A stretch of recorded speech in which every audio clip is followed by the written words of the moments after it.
August 7th, 1944.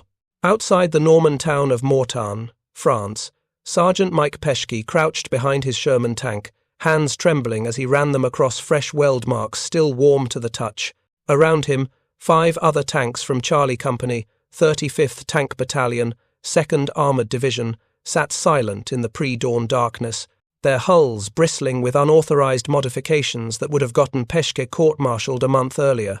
Welded to the front glacis plate of his Sherman were 4 sections of German tank track, each link weighing nearly 40 pounds, creating a makeshift armour barrier 3 inches thick. Along the sides, more track sections hung like medieval chain mail, and crude steel plates salvaged from destroyed German vehicles covered the ammunition sponsons. The modifications added nearly 2,000 pounds to the tank's weight and violated at least 6 different Army regulations regarding unauthorized equipment alterations. But Peschke wasn't thinking about regulations. He was thinking about the German 88mm anti-tank gun that his platoon had encountered 3 days earlier near Vera, the gun that had punched through the frontal armour of Lieutenant Morrison's Sherman like it was cardboard, killing the entire crew instantly before they could even traverse their turret. He was thinking about the growing rumour circulating through every American armoured unit in Normandy that the German 88 could defeat Sherman frontal armour at ranges exceeding 2,000 yards, making American tanks obsolete in any open engagement. The welding work had taken Peschke and his crew 2 full nights, working by flashlight in a maintenance area behind the lines, using a cutting torch borrowed from an engineer battalion and scrap metal scavenged from a salvage yard near Saint-Lô. The company commander, Captain Richard Hoffman, had officially ordered them not to modify their tanks. The battalion maintenance officer had threatened to file charges. Division ordinance had issued a memorandum explicitly forbidding field modifications that added weight or altered armour configuration. Peschke had done it anyway. So had most of Charlie Company. So had crews in dozens of other tank battalions across Normandy, creating an epidemic of unauthorized armour modifications that was spreading through the American armoured force faster than any official directive could travel. As the first light of dawn touched the Norman countryside, Peschke climbed back into his tank's turret and closed the hatch. In 6 hours, his battalion would advance toward German positions near Mortain, where intelligence reported at least 2 Tiger tanks and multiple 88mm guns in prepared defensive positions. His improvised armour modifications might not save him. The German guns were simply too powerful, their armour-piercing rounds too devastating. But maybe, just maybe, the extra steel would buy him and his crew the 2 or 3 seconds they needed to fire back, to survive, to make it home. If you're enjoying this deep dive into the story, hit the subscribe button and let us know in the comments from where in the world you are watching from today. This is the story of how American tankers' illegal armour modifications, born from desperation and welded from scrap metal in defiance of military regulations, changed how the United States Army thought about tank protection and helped crews survive against the most feared anti-tank weapon of World War II. To understand why American tank crews were willing to risk court-martial to modify their vehicles, you must first understand the terror that the German 88mm gun inspired in every Sherman tanker who encountered it in combat. The weapon wasn't just deadly, it was psychologically devastating, a gun so powerful that it rendered American tactical doctrine obsolete and American armour protection inadequate at ranges where Sherman crews couldn't effectively fight back. The 88mm Flak 18, 36, and 37 were originally designed as anti-aircraft guns, developed by Krupp in the early 1930s to defend German cities and military installations from high-altitude bombers. The weapon featured a barrel 88mm in diameter and nearly 5 meters long, mounted on a cruciform platform that allowed 360-degree traverse and elevation from -3 degrees to +85 degrees. The gun's original purpose was shooting at aircraft flying at altitudes up to 10,000 meters, which required extremely high muzzle velocity and flat trajectory. To achieve this performance, German engineers designed the 88 to fire shells at muzzle velocities exceeding 800 meters per second, roughly 2,600 feet per second, faster than almost any other artillery piece in service at the time. The high velocity gave 88 Shells, exceptional range and penetrating power. Against aerial targets, this meant the gun could reach bombers at extreme altitudes. Against ground targets, it meant something far more sinister. The same kinetic energy that could destroy aircraft at high altitude could punch through armored steel with devastating effect. German forces discovered the 88's anti-tank potential during the Spanish Civil War in 1936 through 1939, where Condor Legion gunners used the weapons against Republican armor with shocking success. Soviet-supplied tanks that had seemed invulnerable to standard German anti-tank guns were destroyed easily by 88mm fire. The shells simply had too much kinetic energy. Armor plate that could deflect or absorb lower-velocity rounds shattered when struck by 88mm projectiles traveling at 2,600 feet per second. By 1940, when Germany invaded France and the Low Countries, the 88 had been formally adopted as a dual-purpose weapon, capable of engaging both aircraft and armored vehicles. German tactical doctrine called for positioning 88s in overwatch positions where they could dominate likely tank approaches with long-range fire. The results against French and British armour were catastrophic. British Matilda tanks with armour up to 3 inches thick were penetrated routinely at ranges exceeding 1,000 yards. The 88's anti-tank performance improved dramatically with the introduction of specialised armour-piercing ammunition. The Panzergranate 39, introduced in 1940, featured a tungsten carbide core that could penetrate 110mm, roughly 4.3 inches, of armor plate at 1,000 meters range when striking at 90 degrees, perpendicular impact. At 500 meters, penetration increased to 138mm, over 5 inches of steel. Against the Sherman tank's frontal armor, which varied between 51 and 64mm depending on the model and location, roughly 2 to 2.5 inches, the 88 was absurdly overpowered. An 88 could penetrate Sherman frontal armor at ranges exceeding 2,500 meters, over 2,700 yards, well beyond the effective range of the Sherman's 75mm gun, which struggled to guarantee penetration beyond 1,000 yards against even moderately armored targets. This engagement range disparity created a tactical nightmare for American armor. In open terrain, German 88 crews could engage Sherman tanks long before the Shermans could return effective fire.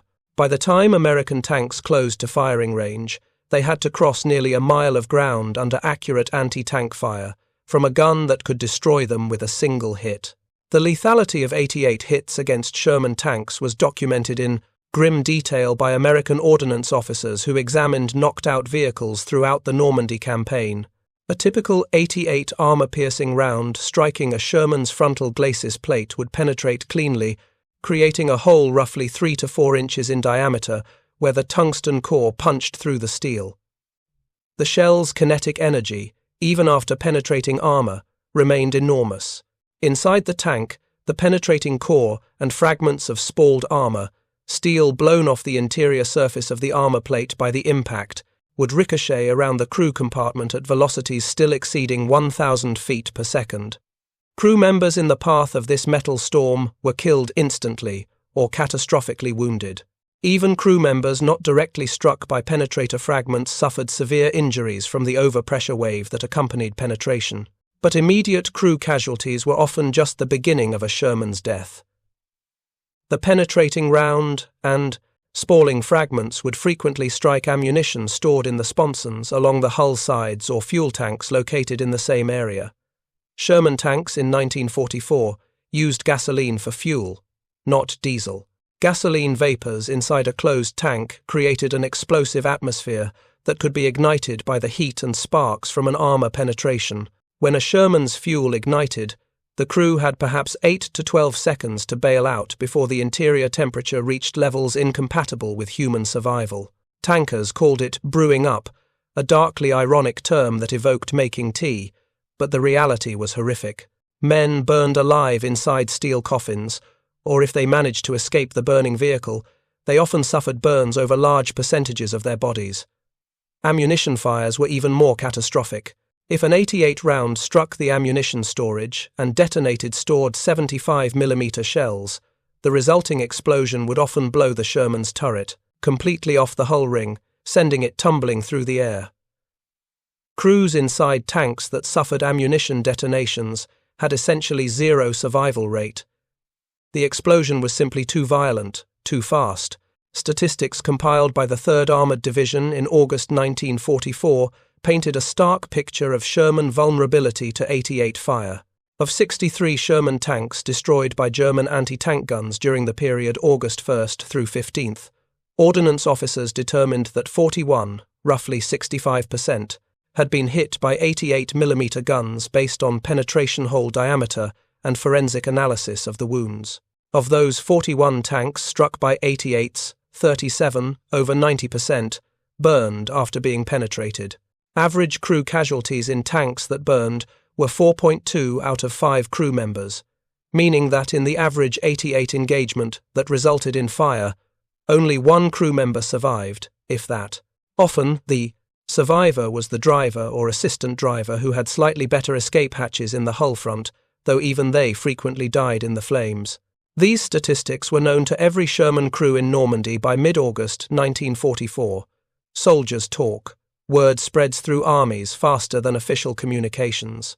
Tank crews knew that encountering an 88 in open terrain was essentially a death sentence. They knew that their frontal armor was inadequate. They knew that their gun lacked the range to engage 88s before the 88s engaged them. And they knew that official army procurement and ordnance channels were not going to solve the problem in time to save their lives. The Sherman tank was never designed to fight German heavy anti-tank guns in open terrain engagements at long range.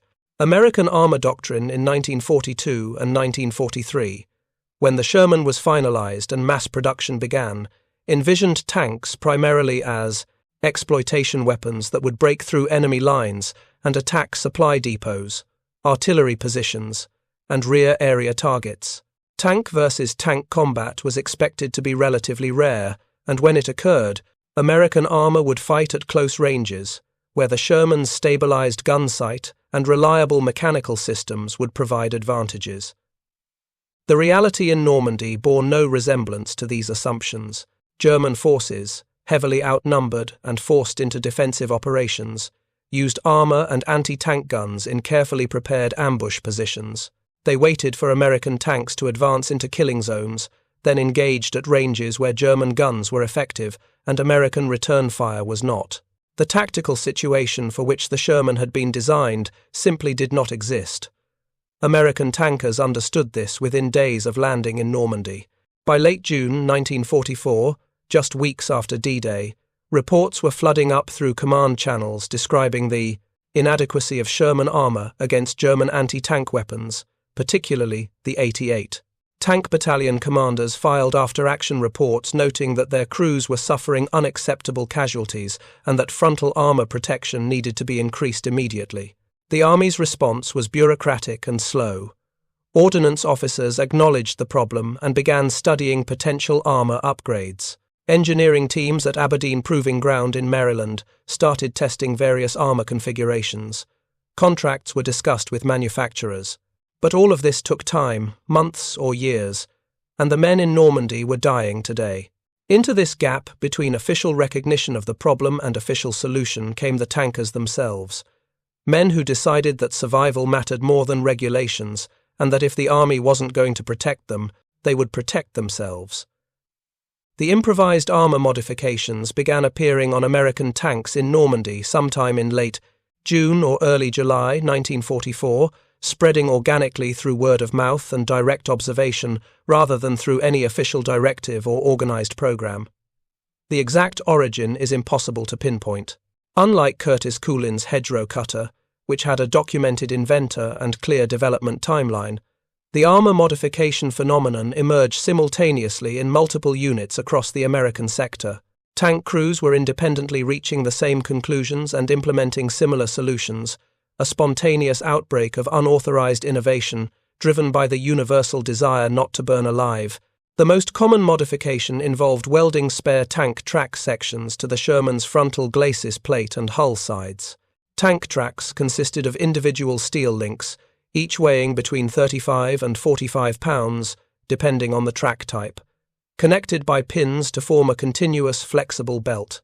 Each link was roughly 1 inch thick and made of high-carbon steel, significantly harder than the mild steel armor plate used in Sherman construction. The logic behind using track as improvised armor was straightforward. If German 88 shells could penetrate 2 inches of armor plate, perhaps they could be stopped, or at least slowed, by encountering an additional layer of steel before reaching the main armor.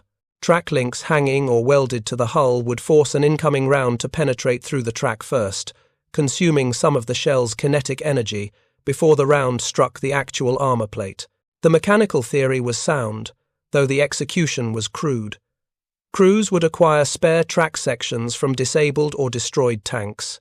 American and German tank track were both suitable, though German track was often preferred because it was slightly heavier. Using cutting torches and welding equipment borrowed or stolen from maintenance units, crews would cut track sections to appropriate lengths and weld them directly to the Sherman's hull. Common configurations included vertical strips of track welded to the frontal glacis plate, creating a layered armor effect, or horizontal strips along the hull sides covering the ammunition, sponsons, and fuel tanks. Some crews welded track sections around the turret, though this was less common because it interfered with turret traverse and gun operation. The welding quality varied dramatically depending on the crew's skill and available equipment. Some welds were professional quality, neat continuous beads that would pass inspection at any factory. Others were amateur efforts, rough tack welds that barely held the track in place. Beyond track sections, crews welded anything they thought might provide additional protection. Steel plates salvaged from destroyed German vehicles were particularly prized. German tank armor was higher quality steel than American armor, hardened faceplates that were more resistant to penetration. Crews would cut sections from knocked out Panthers or Tiger tanks using acetylene torches, then weld these plates to their Shermans, often covering the lower hull where 88 rounds were most likely to strike. Concrete was another popular improvised armor material. Some crews mixed concrete and poured it into forms built around the hull sides, creating barriers 4 to 6 inches thick that would theoretically absorb shell impacts through mass rather than through steel hardness. The concrete added enormous weight, sometimes 2 to 3 tons per tank, and had questionable effectiveness against kinetic energy penetrators. But desperate men will try anything. Sandbags represented the most widespread improvised protection. Crews would stack sandbags on the hull deck, on top of the engine covers, along the sides, anywhere that weight could be added. A sandbag filled with dirt or sand weighed roughly 60 to 80 pounds.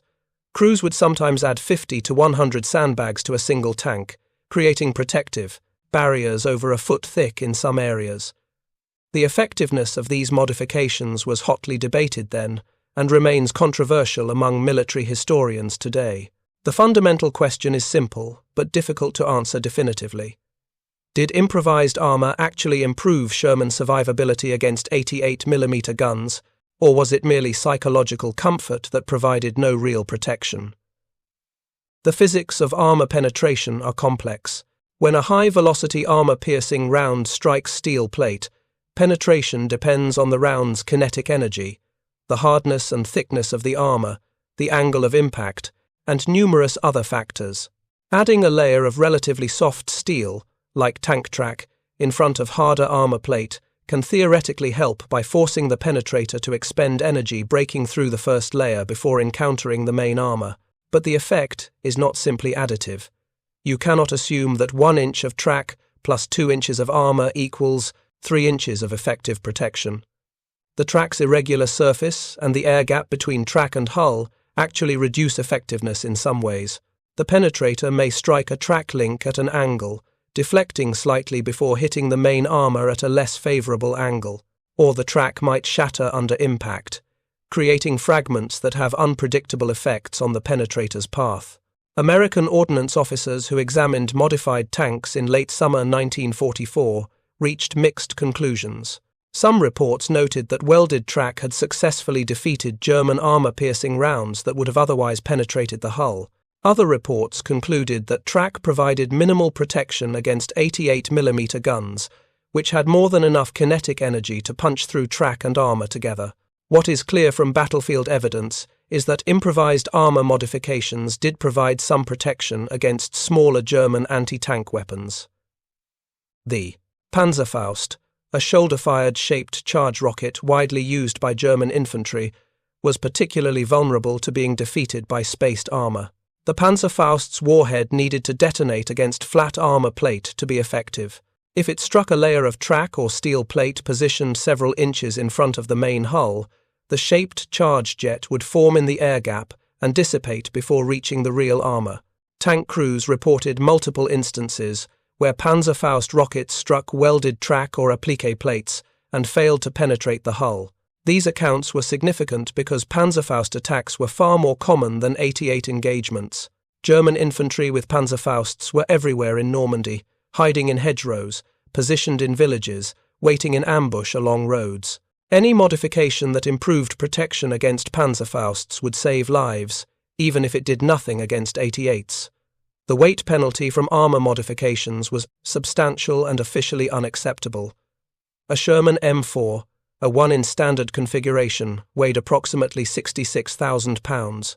Adding 2,000 pounds of welded track, steel plates, concrete, and sandbags increased weight by 3%, enough to noticeably affect performance.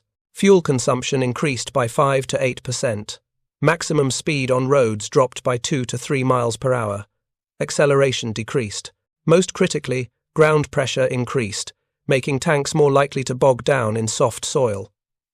The Army's Ordnance Department and Armor Command opposed improvised armor modifications officially and vociferously. Multiple memoranda were issued between July and September 1944, prohibiting unauthorized alterations to tank hulls and threatening disciplinary action against crews and maintenance personnel who performed such modifications. The official reasoning included valid engineering concerns. Welding directly to armor plate could create stress points that weakened the armor's structural integrity. High temperatures from welding could alter the metallurgy of the armor steel, reducing its hardness and making it more vulnerable to penetration. Adding weight stressed the suspension and transmission, potentially causing mechanical failures in combat. But beyond engineering concerns, the prohibition reflected bureaucratic and doctrinal resistance to field modifications. The Army's armor doctrine was built on standardization. Every Sherman was supposed to be configured identically, allowing for predictable logistics, maintenance, and tactical employment. Crews modifying their own tanks created non-standard configurations that complicated supply planning and maintenance procedures. More fundamentally, allowing field modifications implied that the official design was inadequate, an admission that the Ordnance Department and Armor Command were reluctant to make publicly. If crews needed to add their own armor, it suggested that the Army had sent them into combat with insufficient protection, a politically sensitive issue that could undermine confidence in military leadership. Despite official prohibition, armor modifications spread throughout American armored units in Normandy during July and August 1944. The phenomenon was particularly prevalent in units that had experienced heavy casualties from German anti-tank fire. The 2nd Armored Division, which had been in continuous combat since June and had lost over 200 Sherman tanks by early August, showed widespread adoption of improvised armor. Estimates based on photographs and unit reports suggest that 30 to 40% of 2nd Armored's tanks carried some form of unauthorized modification by mid-August. The 3rd Armored Division, arriving in Normandy in late June, initially resisted modifications, with Division Command issuing strict orders against unauthorized alterations. But after the division suffered 60 tank losses in the Côte, first week of July fighting near Saint-Lô, resistance collapsed. By late July, 3rd Armored's maintenance battalions were unofficially supporting modification efforts, providing welding equipment and turning a blind eye to crews working on their tanks. Tank destroyer battalions, equipped with M10 and M18 tank destroyers that had even thinner armor than Shermans, embraced modifications with particular enthusiasm. The M10's maximum armor thickness was just 37 millimeters, less than 1.5 inches. Crews knew they were driving death traps against 88s and were willing to try anything that might improve their odds. The spread of modifications followed predictable social networks within military units. When one tank crew successfully added armor and survived an engagement that destroyed an unmodified tank nearby, other crews in the same company or battalion would quickly adopt similar modifications. Word spread through informal channels, soldiers talking at mess, crews comparing notes during maintenance periods, tankers from different units meeting at supply depots and sharing techniques. Maintenance personnel played a crucial enabling role. While official policy prohibited modifications, many battalion and company maintenance officers quietly supported their crews. They would arrange for welding equipment to be available in forward areas. They would look the other way when crews borrowed cutting torches or welding rods. Some maintenance sergeants actively participated, using their superior welding skills to help crews attach armor more effectively. The attitude among frontline maintenance personnel was pragmatic to the point of insubordination, as one maintenance sergeant from the 4th Armored Division explained in a post-war interview, his words preserved in the division's oral history collection. The brass could write all the memoranda they wanted. I wasn't going to tell my boys they couldn't protect themselves.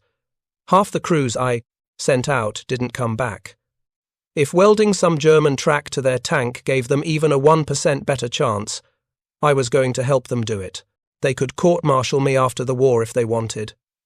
By late August 1944, the improvised armor phenomenon had become so widespread that it could no longer be ignored or suppressed through official prohibition.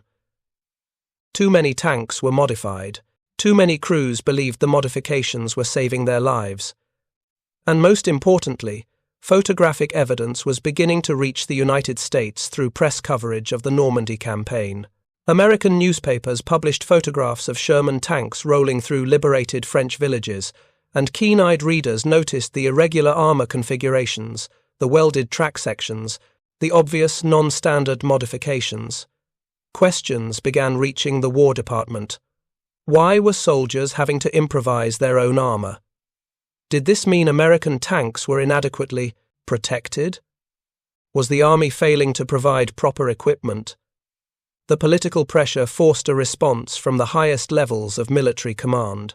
In early September 1944, General Omar Bradley, now commanding the 12th Army Group overseeing all American ground forces in Northwest Europe, requested a formal study of improvised armor modifications from his ordnance staff.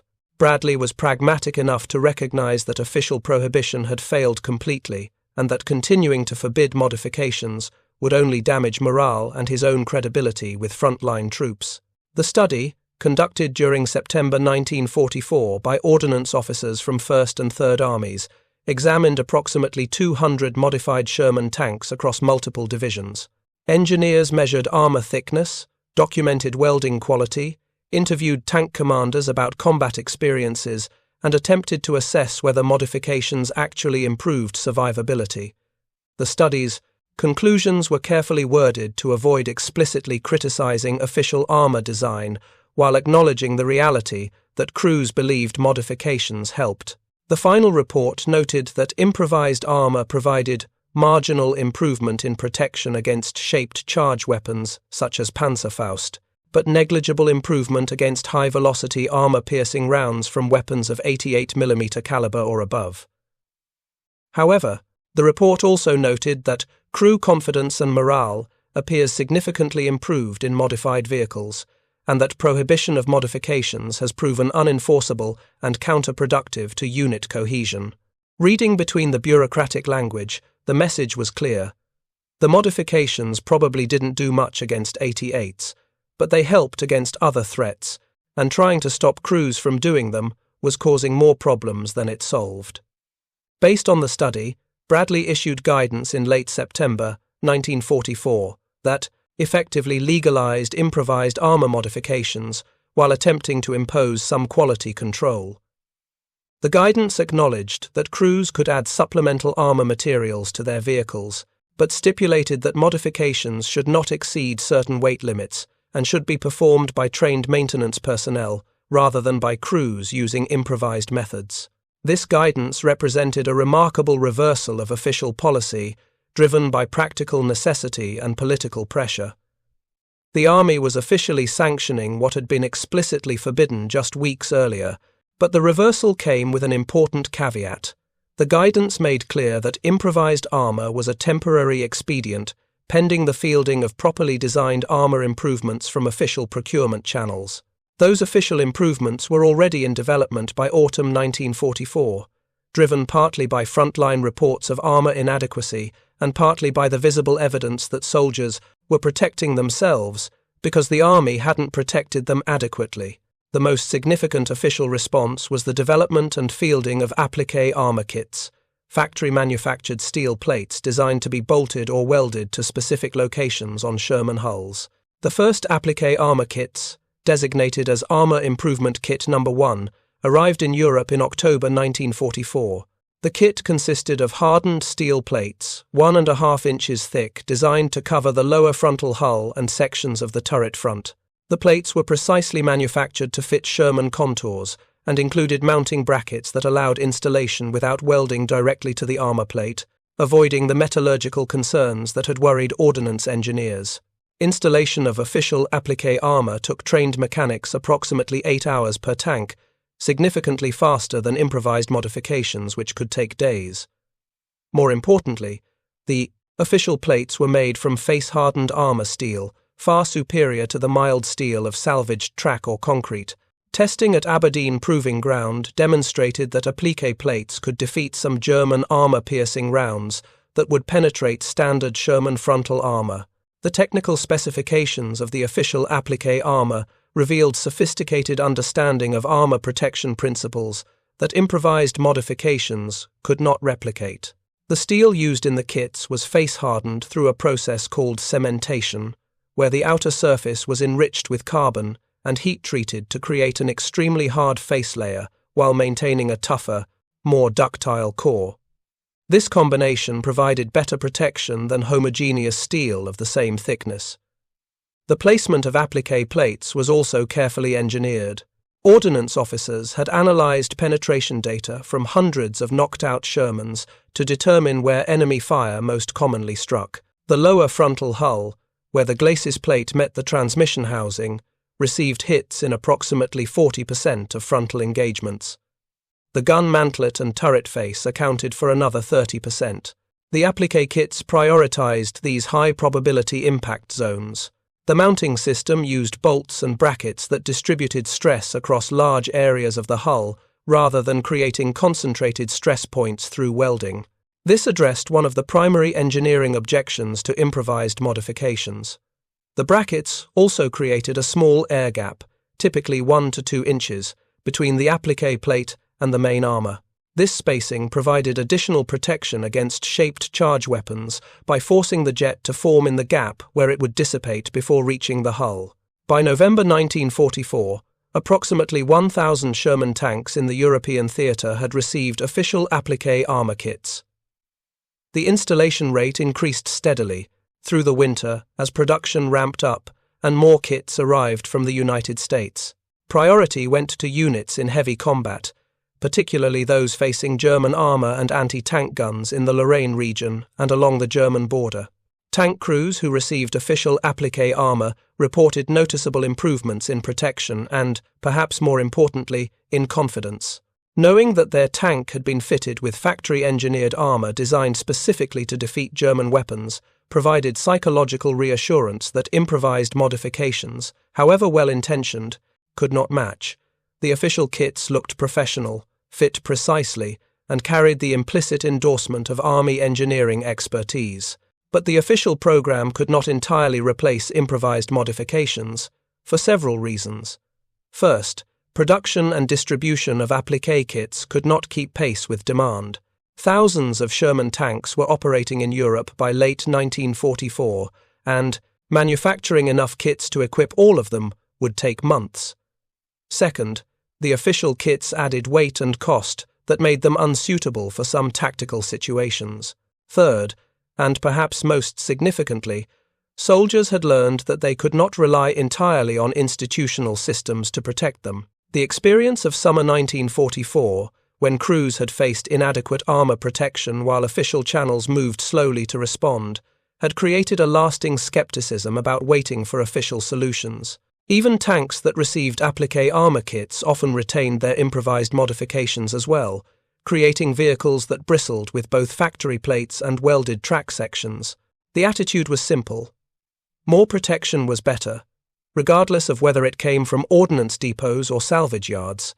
If you find this story engaging, please take a moment to subscribe and enable notifications. It helps us continue producing in-depth content like this.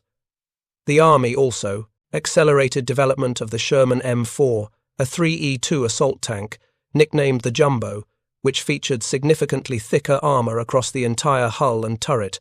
Jumbos had frontal armor up to 102 mm thick, roughly 4 inches, making them nearly immune to 88 fire at typical combat ranges. The glacis plate was sloped at 47 degrees, providing effective thickness of approximately 140 mm against rounds striking at perpendicular angles. The Jumbo's turret armor was equally impressive. The gun mantlet, always a vulnerable point on standard Shermans, was 152 mm thick on Jumbos. The turret front measured 152 mm as well, more than double the thickness of standard Sherman turrets. Side armor increased to 76 mm, making Jumbos resistant to flank attacks that would destroy ordinary Shermans. This level of protection came at significant cost. Jumbos weighed 84,000 pounds, 18,000 pounds heavier than standard M4A, 3 Shermans. The additional weight reduced maximum speed from 26 miles per hour to 22 miles per hour on roads. Cross-country mobility decreased even more dramatically. The suspension and transmission were stressed near their design limits, leading to increased mechanical failures and maintenance requirements. To compensate for the weight increase, Jumbos initially mounted the shorter 75mm M3 gun rather than the longer, more powerful 76mm gun that was being introduced on standard Shermans in late 1944. This created an ironic situation where the most heavily armored American tank carried a relatively weak gun. The Jumbo was designed as an assault tank meant to lead attacks and absorb fire, not to engage enemy armor at long range, but the gun limitation frustrated crews who wanted both protection and firepower. Production of Jumbos began in June 1944, but proceeded slowly due to manufacturing complexities and the priority given to producing standard Sherman variants. Only 254 Jumbos were built during the entire war, a tiny fraction of total Sherman production. The first Jumbos arrived in Europe in October 1944 and were distributed selectively to units expected to face heavy opposition. The 4th Armoured Division received Jumbos in November 1944 and used them extensively during the relief of Bastogne in December. After-action reports praised the Jumbo's protection, noting multiple instances where German anti-tank fire that would have destroyed standard Shermans merely damaged external components on Jumbos without penetrating the armor. Crews reported that Jumbo tanks could advance directly into German defensive positions with reasonable confidence of survival, allowing them to suppress enemy anti-tank weapons and create openings for lighter tanks to exploit. But the Jumbo's extreme rarity meant it could not solve the broader armor protection problem. With only 254 produced, fewer than 1% of Sherman tanks in Europe were Jumbos. Most tank battalions never received a single Jumbo. The few units that did receive them typically got only 2 to 4 tanks per battalion, which were parceled out to company commanders for specific assault missions. The experience with both improvised armor and official armor improvements during late 1944 revealed fundamental tensions in American armor doctrine and procurement. The Sherman had been designed as a medium tank with balanced characteristics: adequate armor, reasonable firepower, good mobility, and excellent reliability. This balance made sense given American strategic requirements and industrial capabilities in 1942 when the design was finalized. But by late 1944, the balance had shifted unfavorably. German anti-tank weapons had grown more powerful faster than American armor had thickened. The tactical situations American tanks faced in Europe, particularly defensive warfare where Germans could prepare ambush positions and engage at long range, played to German strengths and American weaknesses. The Sherman's mobility and reliability advantages mattered less when tanks were being destroyed before they could maneuver. American armor doctrine had anticipated that numerical superiority and combined arms coordination would compensate for individual tank inferiority. The United States could produce 5 Sherman tanks for every German Panther or Tiger, and American tactics emphasized using infantry, artillery, and air support to suppress German anti-tank weapons before committing armor. This approach worked strategically, as demonstrated by the Allied advance from Normandy to Germany between June and December 1944. But doctrine provided little comfort to individual tank crews who found themselves facing 88mm guns in situations where numerical superiority and combined arms support were not available. At the tactical level, in specific engagements where a single Sherman encountered a single 88, the outcome was often predetermined by the hardware imbalance. Crews understood this viscerally, and their improvised armor modifications represented an attempt to shift the balance, even marginally, back towards survivability. The broader lesson from the improvised armor phenomenon concerned institutional responsiveness to battlefield problems. The official armor improvement programs, both appliqué kits and jumbo tanks, represented success stories of military procurement adapting to combat feedback. But they came months after soldiers had identified the problem and implemented their own solutions. The delay was inherent in bureaucratic systems designed for deliberate analysis and controlled implementation. That delay had consequences measured in lives lost. From June through September 1944, hundreds of American tankers died in Shermans, whose armor was inadequate against German anti-tank weapons. Some of those men might have survived if official armor improvements had been fielded earlier, if procurement systems had been more responsive, if the Army had listened to frontline reports more quickly. The improvised armor modifications, for all their technical limitations and questionable effectiveness against 88mm guns, represented soldiers refusing to accept institutional failure as inevitable. They recognized that waiting for official solutions meant accepting unnecessary deaths, and they chose to act even when action meant violating regulations and risking punishment. Sergeant Mike Peschke, whose welding efforts opened this narrative, survived the war. His modified Sherman fought through the Mortain counterattack in August 1944, through the liberation of Paris, across France toward Germany, and into the final campaigns of 1945. In a post-war interview conducted in 1946 as part of the Army's historical documentation program, Peschke reflected on his decision to modify his tank despite official prohibition. His words capture the mindset that drove thousands of tankers to take matters into their own hands.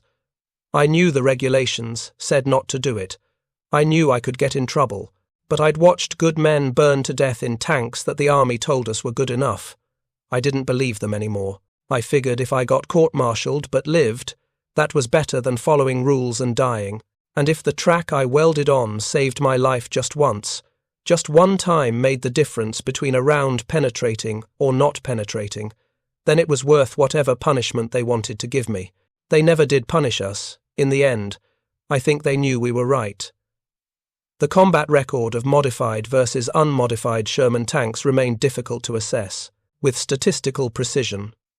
The Army's after-action reporting system in 1944 did not systematically track whether destroyed or damaged tanks had carried improvised armor modifications. Tank loss reports noted causes of loss, German weapon types when identifiable, and crew casualties, but rarely mentioned armor configuration. Some anecdotal evidence exists from unit histories and personal accounts. The 2nd Armoured Division's history noted that Company C of the 67th Armoured Regiment, which had extensively modified its tanks with welded track and appliqué plates in August 1944, suffered 23% tank losses during September operations in Belgium, compared to 38% losses in Company A, which had fewer modifications. But these numbers were confounded by numerous variables, including different tactical situations, terrain, and enemy forces encountered. More rigorous analysis came from post-war studies conducted by Army, ordnance officers who examined battlefield wrecks and interviewed survivors. One study, completed in 1946 by the Detroit Arsenal tank plant, analyzed combat damage on 347 Sherman tanks recovered from European battlefields. Of these, 112 showed evidence of improvised armor modifications. The study found that improvised armor had demonstrably prevented penetration in 14 cases, roughly 12.5% of modified tanks, where German rounds struck welded track or steel plates, and failed to penetrate the hull. In another 23 cases, roughly 20%, the modifications appeared to have slowed or deflected rounds enough that penetration was partial rather than complete, potentially improving crew survival, even though the tank was disabled. But the study also documented 68 cases, roughly 60% of modified tanks, where German rounds penetrated both the improvised armor and the hull, killing or wounding crews just as thoroughly as if no modifications had been present. In these instances, the additional weight and complexity of the modifications provided no benefit and potentially hindered escape due to obstructed hatches or additional debris inside the vehicle after penetration. The study's conclusion was carefully worded. Improvised armor modifications provided measurable benefit against shaped charge weapons and low-velocity armor-piercing rounds, but limited benefit against high-velocity kinetic energy penetrators of 88mm caliber and above. Net effect on crew survivability is estimated at 5 to 10% improvement across all engagement types, with higher improvement against Panzerfaust and smaller caliber weapons. 5 to 10% improvement may seem modest, but in a war where hundreds of thousands of soldiers served in armored units, that percentage translated to thousands of lives potentially saved. The modifications were not miracle solutions, and they did not fundamentally change the tactical balance between Sherman tanks and German 88 guns, but they represented a meaningful incremental improvement achieved through soldier initiative when institutional systems were too slow to respond.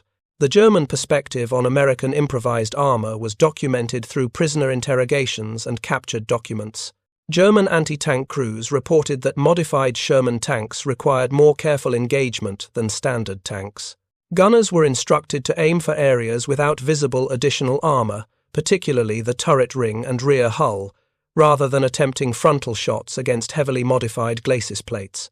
One German after-action report from the 7th Army, captured in December 1944, noted that American tanks in recent encounters show extensive field modifications, including welded track sections and steel plates. These modifications complicate rapid engagement and require gunners to identify vulnerable points rather than engaging center mass. Engagement time increases by several seconds per target. Several seconds may not sound significant, but in armored combat, where engagements often lasted less than a minute from first shot to final destruction, those seconds could be decisive. If a German gunner needed 10 seconds instead of 6 seconds to identify a vulnerable point and fire, that gave the American crew additional time to spot the gun position, traverse their turret, and return fire. In some engagements, that time difference meant survival. German ordnance officers also examined captured modified Sherman tanks to assess American field modification techniques. A technical intelligence report from Panzer Group West, dated October 1944, analyzed a Sherman captured near Aachen that carried extensive improvised armor. The report noted with what seems like grudging respect, the modifications demonstrate practical understanding of armor principles despite crude execution. The use of spaced armor, particularly track sections positioned several centimeters from the hull, shows awareness of shaped charge defeat mechanisms. The Americans are learning through battlefield experience what our engineers designed deliberately. The cultural and institutional implications of the improvised armor phenomenon extended beyond the immediate tactical benefits. The episode demonstrated that American soldiers, when facing life-threatening situations that official systems failed to address, would take initiative even at risk of punishment. This initiative reflected deeper characteristics of American society and military culture: pragmatism, individualism, distrust of authority that failed to produce results, and faith that practical solutions could be improvised from available materials. These characteristics had served American armies well throughout history, from Valley Forge, where Continental soldiers improvised equipment and shelter, to the island-hopping campaigns in the Pacific, where Marines adapted tactics and equipment to jungle warfare.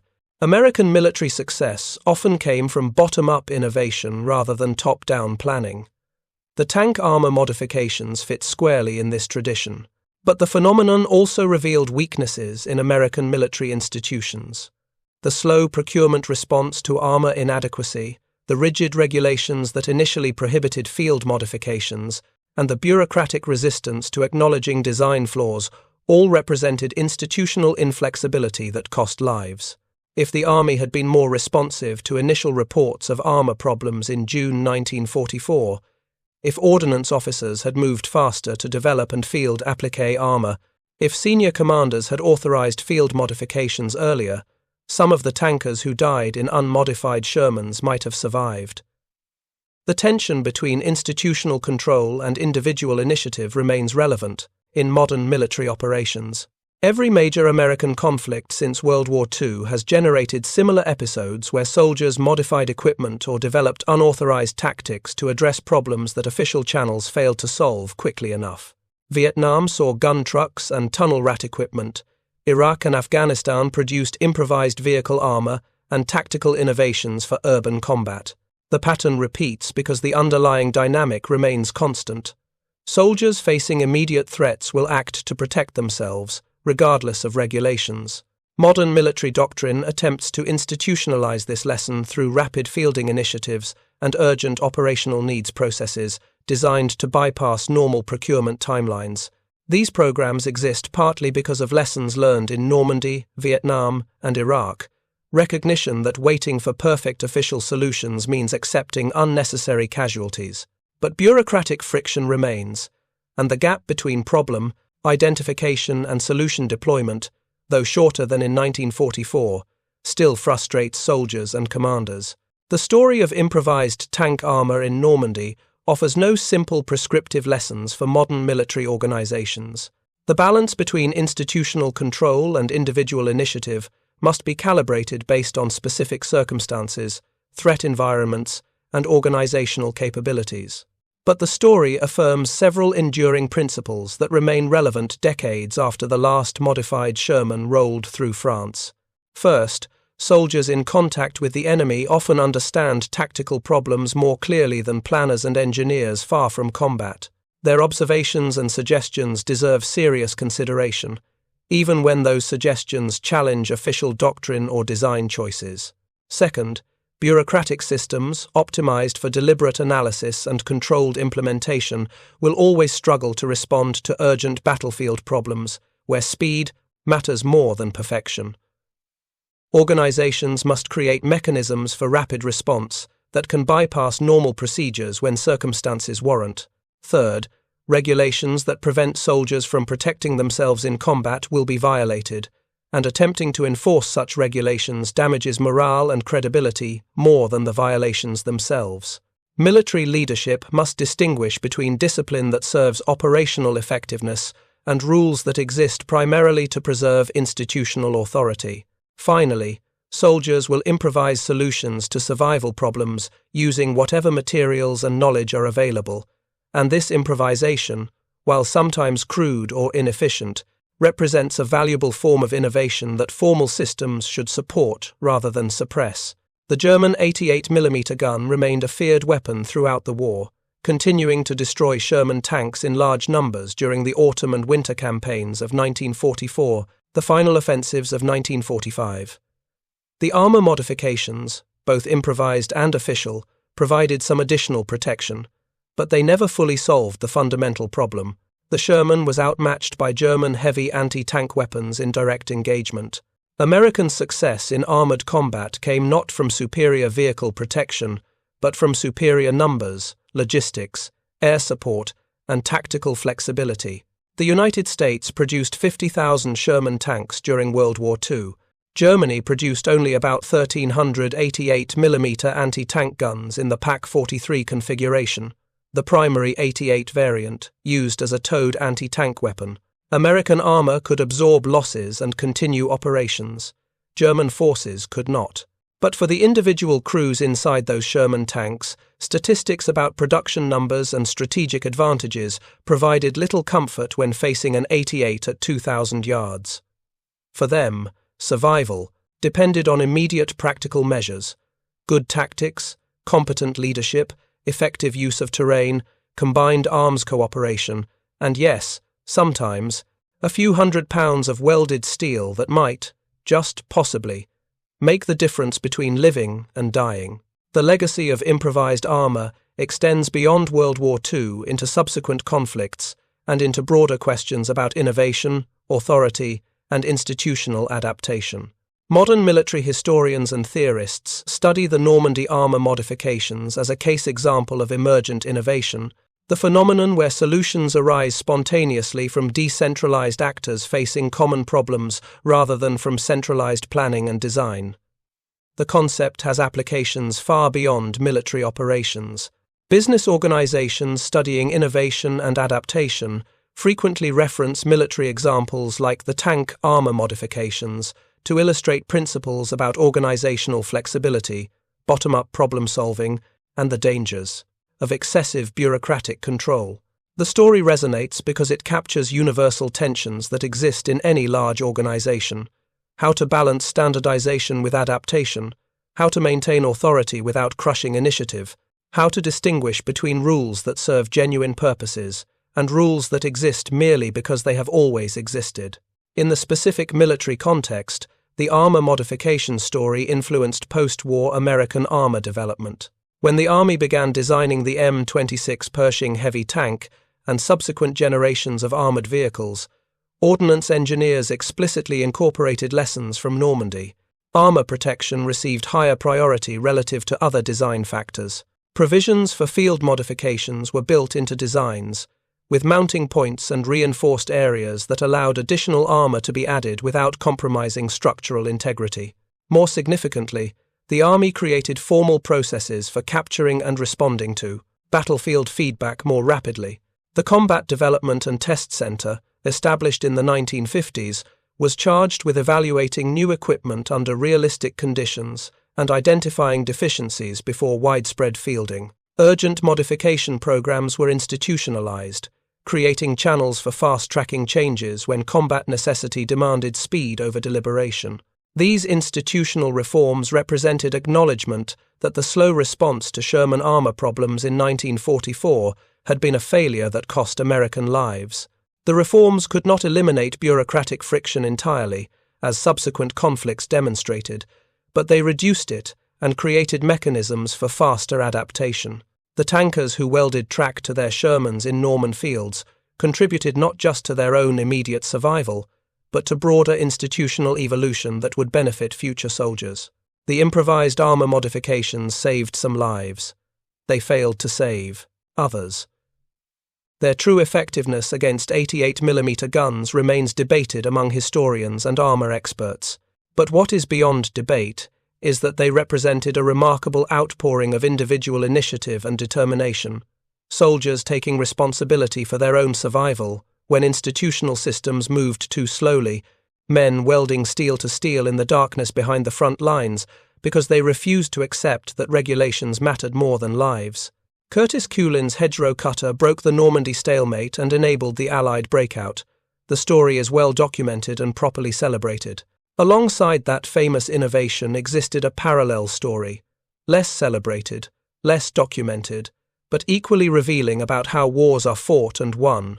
The story of thousands of tankers who modified their vehicles in defiance of orders, who welded armor they weren't authorized to weld, who violated regulations to protect themselves and their crews. Their contribution wasn't a single brilliant invention that changed the course of the campaign. It was a collective act of pragmatic defiance that affirmed that soldiers in combat must sometimes trust their own judgment over institutional authority, and that survival sometimes requires breaking rules that were written by people who don't have to face enemy fire. The welded seams and rough welds on modified Sherman tanks were crude and improvised, but they represented something profound: the refusal of ordinary soldiers to accept death as inevitable when action, however imperfect, might make survival possible. In the cold calculus of military history, the improvised armor modifications of 1944 were a footnote to larger campaigns and battles.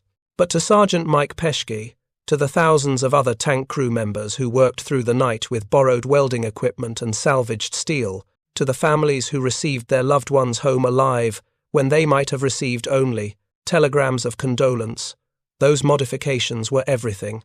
They were the difference between burning in a steel coffin and climbing out alive. They were the assertion that individual lives mattered enough to break rules for.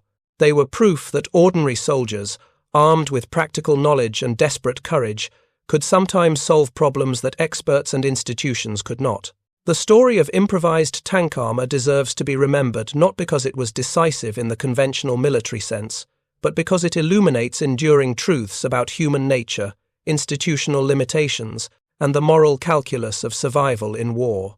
It reminds us that history is made not just by generals and grand strategies, but by sergeants with welding torches who refuse to die without fighting back, not just against the enemy in front of them, but against the bureaucratic inertia behind them.